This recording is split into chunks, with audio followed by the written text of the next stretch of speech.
আসসালামু আলাইকুম বন্ধুরা, আপনাদের জন্য নিয়ে আসছি আজকে নতুন স্টাইলের একটা মাছ ভাজা তো আমরা সাধারণত সবাই খাই।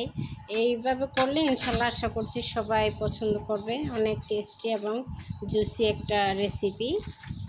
মাছটা আমি সুন্দর করে ফ্রেশ করে ধুয়ে নিয়েছি। ধুয়ে লবণ আর লেবুর রস দিয়ে একটু ম্যারিনেট করে সুন্দর করে মাখায়ে একপাশে ম্যারিনেট করে রেখে দিব।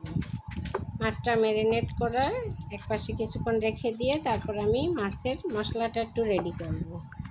মাছের মশলার মধ্যে থাকছে হচ্ছে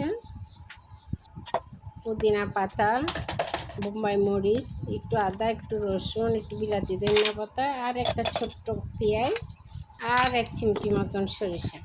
তার মধ্যে একটুখানি পানি দিয়ে ব্লেন্ড করে নিলাম। ব্লেন্ড করে সেই ব্লেন্ড করা মশলাটা আমি মাছের মধ্যে গ্রেভিটা পুরোটা দিয়ে দিলাম।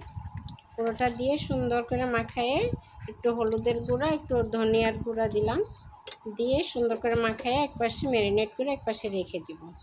কিছুক্ষণ ম্যারিনেট করে রাখার পরে তারপরে একপাশে সুন্দর করে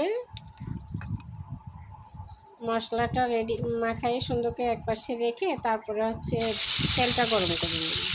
তেলটা গরম করে এক একটা করে মাছগুলো আমি তেলের মধ্যে ছেড়ে দিলাম।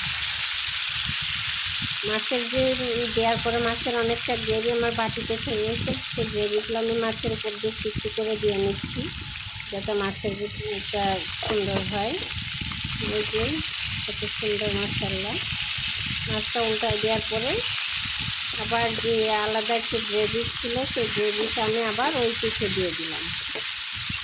এই স্টাইলে মাছটা ভেজে রান্না করে খেয়ে দেখবেন ইনশাল্লাহ অনেক মজা, অনেক জুসি এবং টেস্টি একটা মাছ। সব মাছ দিয়ে ভেজে খাওয়া যাবে। আমি রুই মাছ দিয়ে করেছি, আপনারা যার কাছে যে হাতের কাছে যে মাছ থাকবে সবাই সেই মাছ দিয়ে করতে পারেন। উপর দিয়ে গ্রেভিটা দিয়ে আবার কিছুক্ষণ একটু ঢেকে দিলাম। ঢেকে মাছটা আবার উল্টা পিঠে আর একটু উল্টায় দিতে হবে। এই পাশে মশলাটা ঢেকে নিতে হবে, ঢেকে যাওয়ার মতো। এ পাশের মশলাটা যখন উল্টায় দিয়ে এই পাশের মশলাটা যখন ভাজা ভাজা হয়ে যাবে, একটু মাছটা যখন হয়ে যাবে তখন স্টক রেডি। আপনারা একটু করে খেয়ে দেখবেন ইনশাল্লাহ আশা করছি ঠকবেন না। অনেক মজা, অনেক জুসি, লোভনীয় একটা মাছ ভাজা। একবার ট্রাই করে দেখবেন। আর রেসিপিটা ভালো লাগলে লাইক দিয়ে, ফলো দিয়ে, সাবস্ক্রাইব করে পাশে থাকবেন। সবাই দোয়া করবেন। আসসালামু আলাইকুম রহমতুল্লাহি ওয়া বারাকাতুহু।